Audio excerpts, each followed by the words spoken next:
അങ്ങ് ഈ വാർത്ത തുടരെ കാണുന്നുണ്ടാകും, അറിഞ്ഞിട്ടുണ്ടാകും ആ ഭീകരാക്രമണത്തിൻ്റെ ആഴം എത്രമാത്രമെന്ന്. എന്താണ് പ്രതികരണം? ഇത് വളരെ ഒരു ഹീനിയസ് ആയിട്ട് വളരെ ദുഃഖകരമായിട്ടൊരു ഇൻസിഡന്റ് ആണ്. സിവിലിയൻസിനെ അറ്റാക്ക് നേരത്തെ ചെയ്തില്ലായിരുന്നു. ഏതാനും ഇൻസിഡൻറ്റ്സ് നേരത്തെ ഉണ്ടായിട്ടുണ്ട്.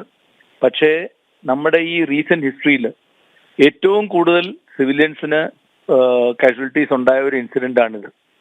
ഇതിന്റെ പുറകിൽ പല പല കാരണങ്ങളുണ്ടാവാം. അതിന്റെ സമയത്തിനും അതിന്റെ ലൊക്കേഷനും അതിന്റെ ചെയ്യാനുള്ള കാരണങ്ങളും പലതും ഉണ്ടായിരിക്കാം. തീർച്ചയായിട്ടും ഈ ഒരു ഇൻസിഡന്റ് ഈ 26 ഇന്നത്തെ ഇപ്പോഴത്തെ അറിയുന്ന ഫിഗർ അനുസരിച്ച് 26 പേരാണ് മരിച്ചിട്ടുള്ളത്. ഈ 26 പേരെ ടാർഗറ്റ് ചെയ്യുന്നതിന് പുറമെ കാശ്മീരിലെ ടൂറിസത്തിനെ അഫക്റ്റ് ചെയ്യാനും അവിടുത്തെ എക്കണോമിയെ ബാധിക്കാനും ഈ വരാൻ പോകുന്ന നമ്മുടെ അമർനാഥ് യാത്രയെ ബാധിക്കാനും ഒക്കെ കൂടെ ആയിരിക്കും ഇതിങ്ങനെ ചെയ്തത്. ഇതിന്റെ കൂടെ തന്നെ ഏതാനും ദിവസങ്ങൾക്ക് മുമ്പ് പാകിസ്ഥാന്റെ ആർമി ചീഫ് ആസിഫ് മുനീർ അദ്ദേഹത്തിന്റെ ഒരു സ്പീച്ച് ഉണ്ടായിരുന്നു പാകിസ്ഥാനി പ്രവാസികൾക്ക് കൊടുത്ത് ഇതില്. അദ്ദേഹം അത് ടോട്ടൽ ഒരു ആന്റി ഇന്ത്യ സ്പീച്ച് തന്നെയാണ് പറഞ്ഞത്. അതും ഹിന്ദു മുസ്ലിം ഡിവൈഡിനെ പ്രത്യേകിച്ച് എടുത്തു പറഞ്ഞിരുന്നു അദ്ദേഹം.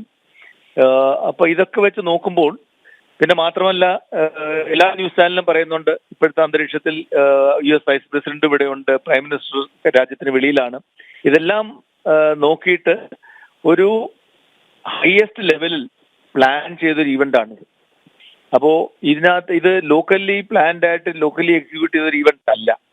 ഇത് വെളിയിൽ നിന്ന് തന്നെ വെച്ചാൽ പാകിസ്ഥാൻ തന്നെ ഇതിന്റെ പുറകിലുണ്ട്. അതിന് തക്കതായ ഒരു മറുപടി ഇന്ത്യൻ ആർമി അല്ലെ ഇന്ത്യ തന്നെ കൊടുക്കുമെന്നാണ് എൻ്റെ വിശ്വാസം. ശ്രീ ശരത്ചന്ദ്, അതായത് ജമ്മു കാശ്മീരിൽ ആകെ ഉണ്ടായിരുന്ന ഒരു സമാധാനം ഇല്ലാതാക്കാം എന്ന പാകിസ്ഥാന്റെ ചിന്തയാണ് ഇതിന് പിന്നിൽ എന്നാണോ? തീർച്ചയായിട്ടും. നമ്മളിപ്പോൾ പാകിസ്ഥാനിലെ ഒരു സിറ്റുവേഷൻ നോക്കിക്കഴിഞ്ഞാൽ ലോകത്തെ ഏറ്റവും കൂടുതൽ ടെററിസ്റ്റ് അഫക്റ്റഡ് സ്റ്റേറ്റ്സിൽ രണ്ടാമത്തത് പാകിസ്ഥാന്റെ പേരാണ് വരുന്നത്. ഈ കഴിഞ്ഞ 2024 തന്നെ അതിന്റെ 23 അപേക്ഷിച്ച് 60% വർധന ഉണ്ടായിട്ടുണ്ട്. ഏതാനും ആഴ്ചകൾക്കല്ലേ ഒരു 2 മാസങ്ങൾക്ക് മുമ്പ് ബലൂചിസ്ഥാനിൽ ഒരു ട്രെയിനിനെ തന്നെ അപഹരിച്ച ഒരു കാര്യം ഒരു ന്യൂസ് നമ്മൾ കണ്ടിട്ടുണ്ട്. അതുപോലെ തന്നെ ഖൈബർ പഖ്തൂൺഖ്വയിലായാലും ഇവർക്കൊരു കൺട്രോൾ ഇല്ല.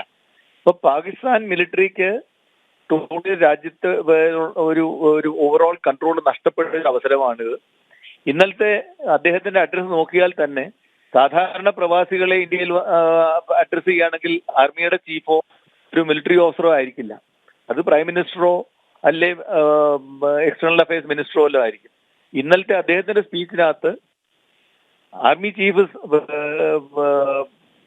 അഡ്രസ് ചെയ്യുകയും ഓഡിയൻസ് ഇരുന്നത് പ്രൈം മിനിസ്റ്ററുമാണ്. എന്ന് വെച്ചാൽ അപ്പോൾ ആർമിയുടെ ഒരു പ്രാഥമികത കാണിക്കുന്നുണ്ട്. അതിനു പുറമെ ആർമിയാണ് അവിടെ കാര്യങ്ങൾ ഡിക്റ്റേറ്റ് ചെയ്യുന്നതാണ് കാണിക്കുന്നത്. അപ്പോൾ ആർമിക്കൊരു പാകിസ്ഥാനിൽ വരുന്ന ഒരു കൺട്രോൾ ലൂസ് ചെയ്യാണ്, പാകിസ്ഥാനിൽ എക്കണോമിക്കലി പുറകോട്ട് പോവാണ്. ഇതെല്ലാം നടത്തി വെക്കാനുള്ള ഒരു സ്പീച്ചുമായിരുന്നു. ഇങ്ങനെയുള്ള ഇൻസിഡൻസും അതിനെ തന്നെയാണ് സഹായിക്കുന്നത്. ശ്രീ ശരത്ചന്ദ്, ഈ പഹൽഗാം എന്ന സ്ഥലം അത്ര പെട്ടെന്ന് ഭീകരവാദികൾക്ക് എത്തിച്ചേരാനാകുന്ന ഭൂപ്രകൃതിയുള്ള ഒരിടമാണോ? പഹൽഗാം എന്ന് പറയുന്ന കാശ്മീർ വാലിയെ തെക്കേ അറ്റത്താണ് പഹൽഗാം. കാശ്മീർ വാലിയിൽ അവിടുത്തെ ജോഗ്രഫി അറിയുന്നവർക്കറിയാം, പാകിസ്ഥാനുമായിട്ടുള്ള ബോർഡർ നോർത്തേൺ സൈഡിലാണ്. നോർത്ത് കാശ്മീരിലാണ് പാകിസ്ഥാനായിട്ടുള്ള ബോർഡർ. പക്ഷേ ട്രഡീഷണലി പണ്ട് ലോക്കൽ സപ്പോർട്ട് കൂടുതലും മിലിറ്റൻസ് കിട്ടിക്കൊണ്ടിരുന്ന ലോക്കൽ സപ്പോർട്ട് കൂടുതലും സൗത്ത് കാശ്മീരായിരുന്നു ഉണ്ടായിട്ടുള്ളത്. അപ്പോൾ ഞാൻ അവിടെ സർവ് ചെയ്യുന്ന സമയത്ത് പാകിസ്ഥാൻ മിലിറ്റൻസ് ബോർഡറിൽ ഒന്ന് ഇൻഫിൽട്രേറ്റ് ചെയ്തിട്ട് നോർത്ത് കാശ്മീരിൽ നിൽക്കാതെ മെജോറിറ്റി ആൾക്കാരും സൗത്ത് കാശ്മീരിലാണ് വന്ന് സെറ്റിൽ ചെയ്യുന്നത്. അപ്പൊ സൗത്ത് കാശ്മീരിലാണ് ഈ പഹൽഗാം. അപ്പൊ അവിടെ താമസിച്ച് തന്നെ അവിടുത്തെ അറ്റാക്ക് ചെയ്യണമെന്നില്ല. അപ്പൊ അവിടുന്ന് ആ അറ്റാക്കിനായിട്ട് ആളുകൾ വന്നു. അവര് അവിടുത്തെ ഗ്രാമങ്ങളിലേക്ക് താമസിച്ചിരുന്ന വലിയ സിമ്പതൈസേഴ്സിന്റെ കൂടെ, അല്ലെങ്കിൽ അവർ കാട്ടിൽ അവരുടെ ഹൈഡ് ഔട്ട്സ് ഉണ്ടായിരിക്കും, അവിടെ ആയിരിക്കും താമസിച്ചുകൊണ്ടിരുന്നത്. അപ്പോൾ അറ്റാക്ക് ചെയ്തിട്ട് അവർ തിരിച്ചു പോയി, അല്ലാതെ അവിടെ താമസിക്കുന്നവരല്ല. ശ്രീ ശരത്ചന്ദ്, ഒരു കാര്യം കൂടി ചോദിച്ചോട്ടെ. അതായത് അങ്ങ് കരസേന ഉപമേധാവി ആയിരുന്ന ആളാണ്. ഭാരതം ഈ അപ്രതീക്ഷിതമായ ആക്രമണത്തെ എത്രമാത്രം ഗൗരവത്തോടെ എടുക്കണം? തീർച്ചയായിട്ടും വളരെ വളരെ ഗൗരവത്തോടെ എടുക്കണമെന്ന് മാത്രമല്ല, ഉണ്ടെന്നുള്ളതിൽ സംശയമില്ല. അതുകൊണ്ട് തന്നെയല്ലേ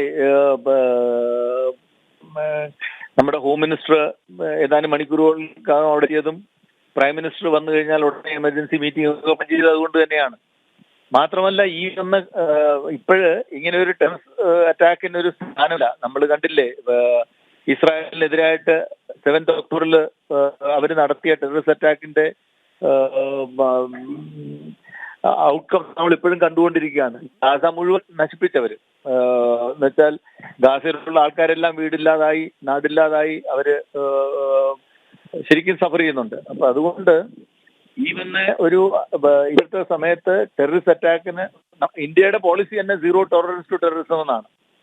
അതുകൊണ്ട് തന്നെയാണ് ഇപ്പോഴത്തെ സിറ്റുവേഷൻ ഇമ്പ്രൂവ് ആയിരിക്കുന്നത്. ആ ഇമ്പ്രൂവ്ഡ് സിറ്റുവേഷൻ ഇല്ലാതാക്കാനുള്ളൊരു ശ്രമം മാത്രമായിട്ടാണ് ഇത് കാണുന്നത്. എന്നുവെച്ചാൽ സിറ്റുവേഷൻ മോശമായെന്നല്ല. തീർച്ചയായിട്ടും ഇങ്ങനെയുള്ളൊരു ഇൻസിഡന്റ് നമ്മളെ ഒന്നുകൂടെ ജാഗ്രത വരുത്തും. നമ്മൾ അതിനനുസരിച്ച് നമ്മൾ ആക്ഷൻ എടുക്കുകയും ചെയ്യും. വളരെയധികം നന്ദി ശ്രീ ശരത്ചന്ദ്. ഒപ്പം ചേർന്ന് ലഫ്റ്റനന്റ് ജനറൽ ശരത്ചന്ദാണ് ഒപ്പം ചേർന്നത്. അദ്ദേഹം കരസേനയുടെ ഉപമേധാവി ആയിരുന്നു. വളരെയധികം നന്ദി. ആ ഭൂപ്രകൃതി, ഈ വിഷയത്തെ എത്രമാത്രം ഗൗരവത്തിൽ നമ്മൾ എടുക്കണം എന്നതിനെക്കുറിച്ചൊക്കെ അങ്ങ് പ്രതികരിച്ചതിന്.